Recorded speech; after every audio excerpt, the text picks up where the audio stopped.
Hello dear students, welcome to the course of Engineering Thermodynamics. Myself Mihir Misri, Assistant Professor from Mechanical Department of LJ Institute of Engineering and Technology. So today we are going to discuss about first law of thermodynamics, and in particular we are going to derive steady flow energy equation. So let us understand the meaning of steady flow first. So the meaning of steady flow first is very simple. Steady flow means what? Let us consider the system. Observe the screen. So here in this system, let us say in morning at 9 a.m. we are considering two different points in the system. Okay, so corresponding to two different points, let us measure the temperature. So if let us say for example temperature is 25 degrees Celsius on the top point and the bottom point is having temperature of 35 degrees Celsius. Now after 1 hour we will consider the same system and we will measure the temperature of the same points. If the temperatures are same corresponding to the points, then it will be considered as steady flow system or steady flow process. Here you can appreciate that some amount of fluid will be entering and some amount of fluid will be leaving. Okay, so fluid is entering as well as it is leaving. It is having continuous flow. And if we consider any point in this system, so for that particular point or location, the property, any property, not only temperature, you can take any property. So any property you consider, that property is having constant value throughout time. So that property is not getting changed through the time. So that is known as steady flow process. The formal definition is written on the screen.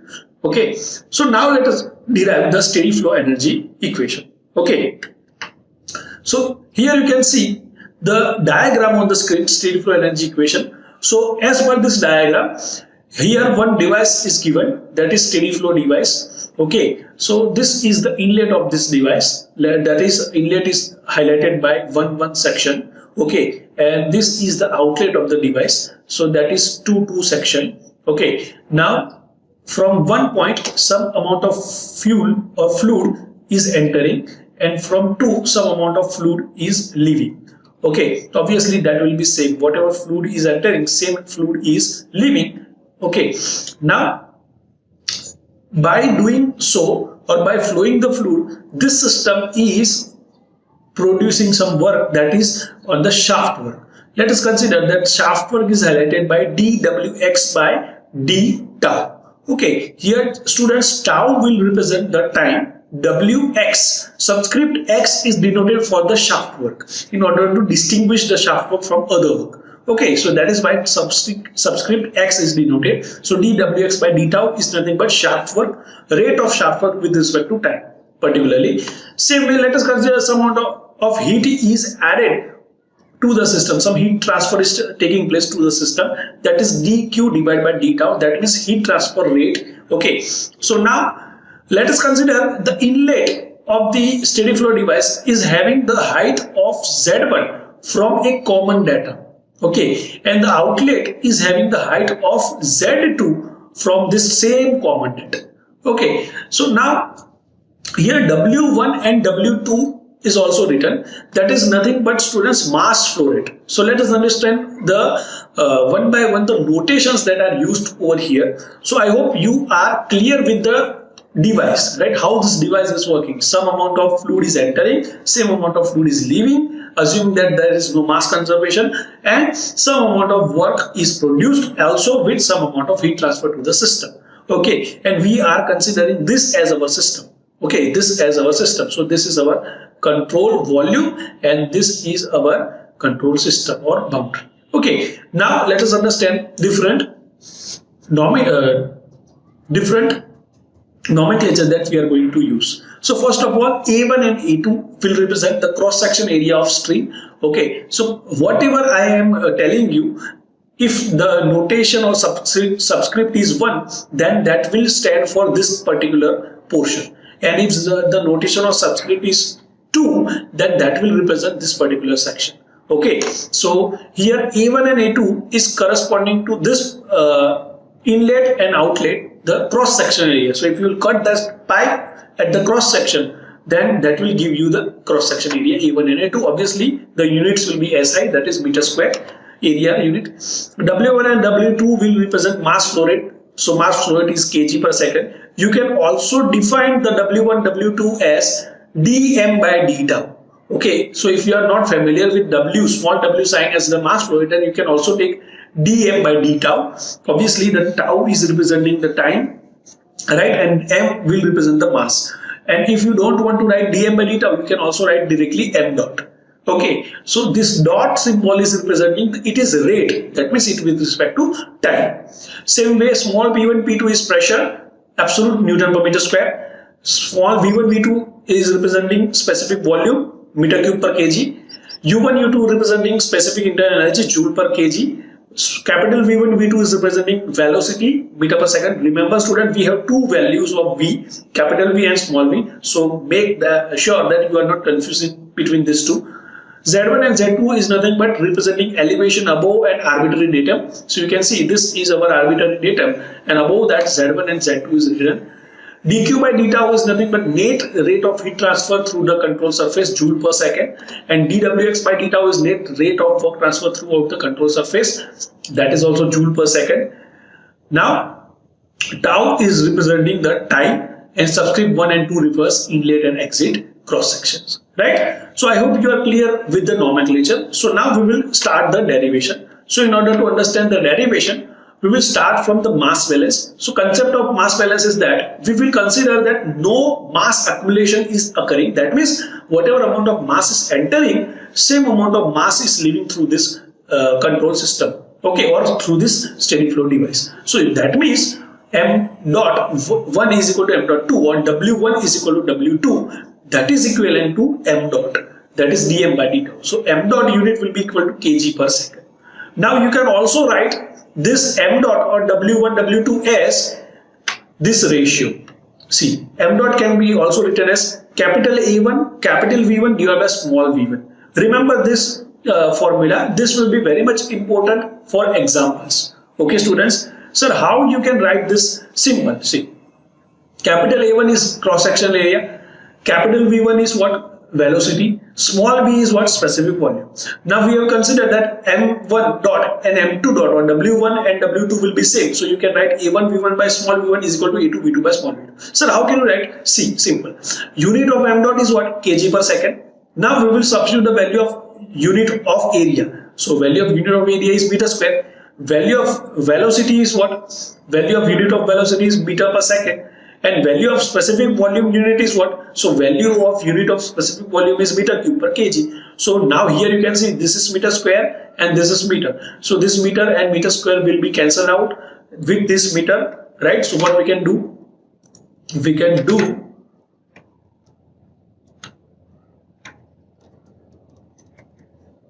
what we can write? So we can write simple meter cube.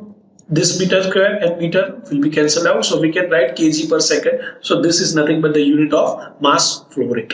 Okay, so this equation is also known as continuity equation. Remember that in your mind. It is asked in 1 or 2 marks that write down the continuity equation. So you have to write whatever amount of mass is entering the system, same amount of mass will leave the system. That is known as continuity equation or continuity rule. Okay, or also known as mass balance. Okay. Now we will consider the energy balance. Okay, so for energy balance, we will understand this particular diagram shown on the screen. So here you can see that some system is shown, and in this system, this is the inlet particularly, and this is the outlet particularly, right? So here, corresponding to this, let us consider M1 mass is entering and M2 mass is leaving. Okay, so we have highlighted the entry as 1, highlighted the entry as 2. Corresponding to that, different properties are written with subscript 1 and 2. Okay, so initially what will happen? Let us imagine one piston over here, and this piston is made of, let us say, whatever amount of fluid you are flowing. Just imagine the piston is made of that fluid, and it is about to enter this system. Okay, so what will happen? See, you know that if you will consider this particular cross section, let us say this particular cross section. So this piston is coming towards this cross section. So obviously this piston, which is made of fluid, will exert some pressure force on this cross section. Let us consider this imaginary membrane. So on this imaginary membrane, it will exert some pressure force. So this pressure force, you know that force is equal to what? Pressure force is equal to what? Pressure into area. So that is why here also you can see P1 into A1 is written, right? So pressure force at inlet, that is nothing but pressure P1 into cross section area of this. So pressure P1 into cross section of the area, this pipe, circular pipe, that is A1. So P1 into A1, that is written as pressure force P1 A1. Next, now due to the force, what will happen? Due to the force, if I will exert the pressure on this particular membrane, this membrane will move, because you know that action, due to action some displacement will be there. So if you will exert some force, then some displacement will be there. So how much distance will be covered? So let us consider that this membrane is having the velocity of small or capital V1. Okay, so if this membrane is having the velocity of capital V1 and it is considering, or let us consider the time frame d tau, that is a very small imaginary arbitrary time frame. So now let us consider that this membrane is being exerted a pressure P1 A1, pressure force P1 A1, and due to that this membrane is traveling this much distance during d tau time. Okay, so this is our d tau time. So with velocity capital V1. So if the velocity is capital V1 and the time frame is d tau, then we can write distance as V1 into d tau. You know that, right? Very simple, because distance is equal to what? Velocity into time.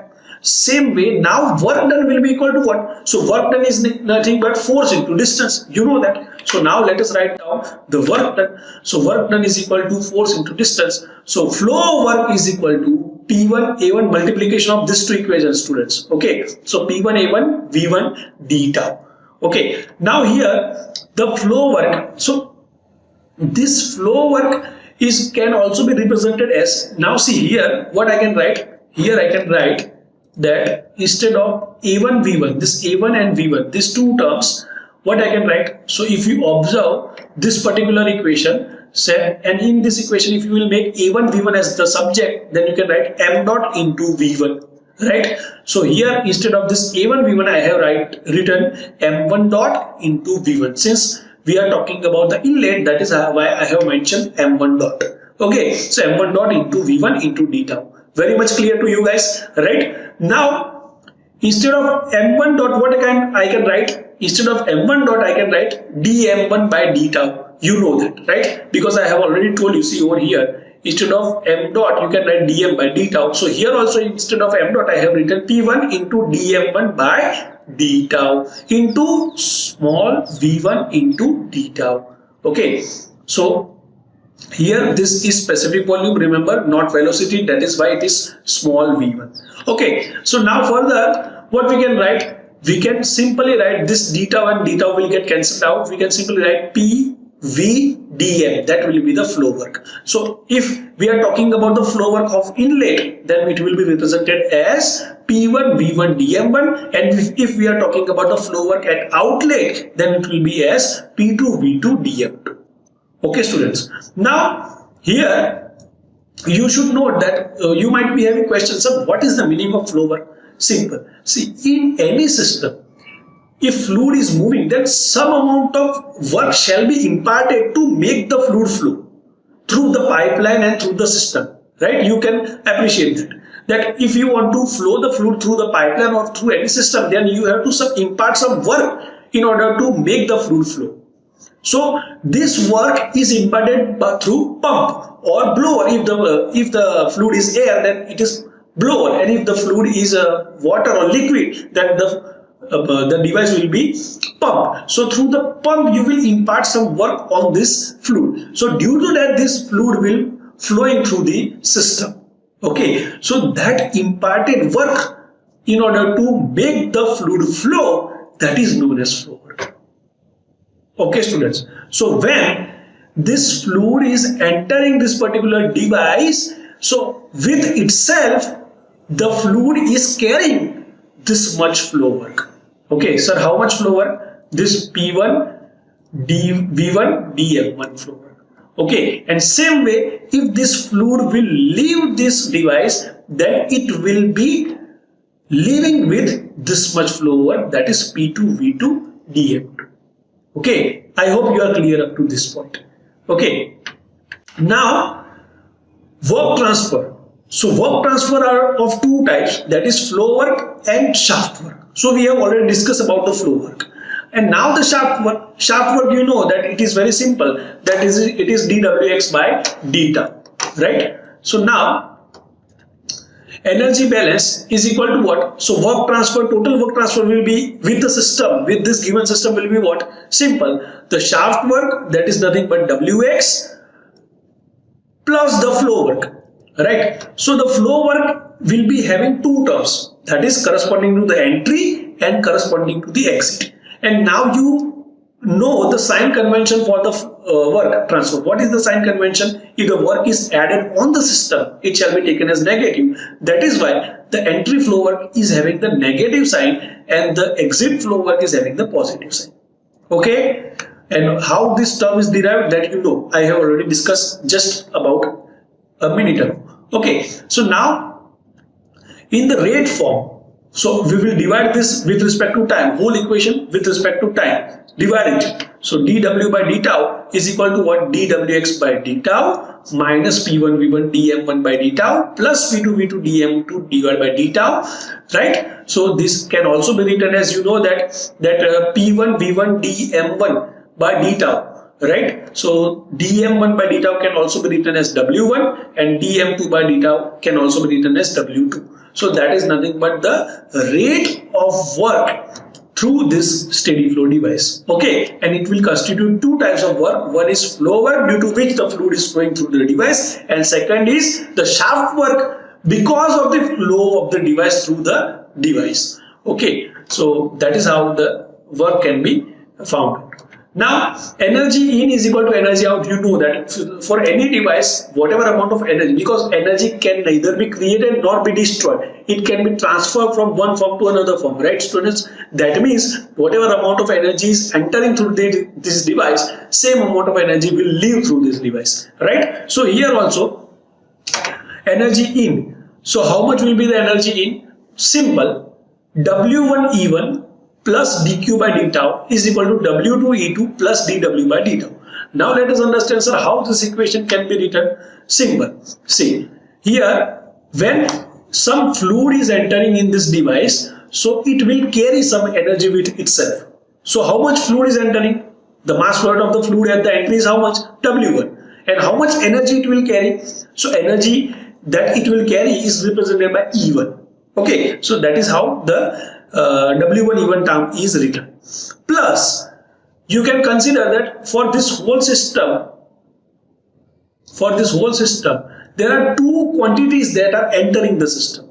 The two quantities are what? One is fluid is entering and the other is heat is transferred. So that is why whatever amount of heat transfer is taking place, that is also written as plus dq by dt.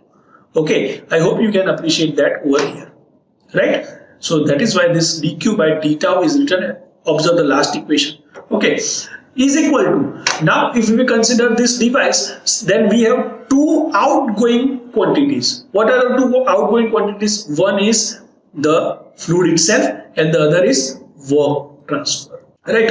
So here you can see, if the fluid is leaving with the mass flow rate of W2, then how much energy it will carry? E2 amount of energy.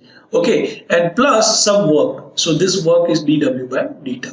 Clear, students? Okay, now let us substitute the value of dW by d tau from this equation to this equation. Okay, so let us substitute that. So if we will substitute that, you can see that W1 E1 plus dq by d tau is equal to W2 E2 plus dWx by d tau minus W1 P1 V1 plus W2 P2 V2. Simply I have substituted the value. Okay, now I will bring this minus sign term on the other side of the equal to side. So what will it will become? It will become this equation. Okay, easy to understand, right? Now in this equation, what is the meaning of E? Sir, what is the meaning of E? The meaning of E is nothing but specific energy, and specific energy is nothing but combination of three terms, that is kinetic energy, potential energy and internal energy. You have studied this during your science program. Okay, basic science, in school science we have studied that energy is comprised of different forms, that is internal energy, kinetic energy and potential energy. So that is the summation of these three terms. Okay, so kinetic energy is represented by V square by 2, potential energy is represented by Gz, and internal energy is U. Okay, so now instead of this E1, we will substitute it in form of this equation, and instead of this E2, we will substitute this in form of this equation. So let us do that. So now if we will do so, we can write W1. So instead of E1, what I have written? I have written V1 square by 2 plus Gz1 plus U1, right? Plus W1, P1, V1 as it is, plus dq by d2, d tau as it is. See, this was our main equation, right? And in this equation, I am substituting the value of E1, right? From this equation, right? And also from E2 corresponding to this equation, right? So W2 into E2 will represent what? V2 square by 2 plus Gz2 plus U2 plus W2 P2 V2 plus dWx by d tau. Okay, students, very easy to understand. Now, further, I have written the same equation again, right? W1 as it is V1 square by 2 Gz1 plus U1 plus W1 P1 V1 plus dq by d tau and the other term. Now what we will do? Now simply here H is equal to what? So during introductory session I have already told you that H enthalpy is nothing but summation of internal energy plus PV, product of pressure and volume. Okay, so now here also you can see that we have U and PV, right? And for both U and PV we have common coefficient, that is W1. So we can take this W1 as constant from these two terms, right? So we can write U1 plus P1 as H1, and same way for U2 plus P2 V2 we can write H2. So let us do that. So if we will do so, we can write the equation like this. Okay, very simple replacement. Now this equation is known as steady flow energy equation with respect to time, right? Now here we can consider that if mass conservation is not present, that means whatever mass is entering, same mass is leaving, that means you can take W1 as W2. So W1 as W2, and let us consider as W or dm by d tau. Then you can write the equation as simple dm by d tau. So you can substitute the value of dm by d tau over here also. Okay, simple. Here both equations. And if we divide the whole equation, this whole equation by dm by d tau, then we can write H1 plus V1 square by 2 plus Gz1 plus dq by dm is equal to H2 plus V2 square by 2 plus Gz2 plus dWx by dm. So these two equations are nothing but SFEE, steady flow energy equation. This equation is in the form of time with respect to time, and this equation is in form of mass with respect to mass. Consider one thing over here, students, that for the considered system or for the considered steady flow device, we have only one entry and one exit. It might be possible that when we are dealing with real time or real life devices, then there might be multiple entry and multiple exit. So at that time, this term will be added. Let us say if we have two entry, then it will be H1 plus V1 square by 2 plus Gz1 plus H2 plus V2 square by 2 plus Gz2 plus dq by dm. Same way, if we have two exit, then H3 plus V3 square by 2 plus Gz3 plus H4 plus V4 square by 2 plus Gz4 plus dWx by dm. Like that, equation can be written. Okay? So today we are going to keep up to this point. Thank you.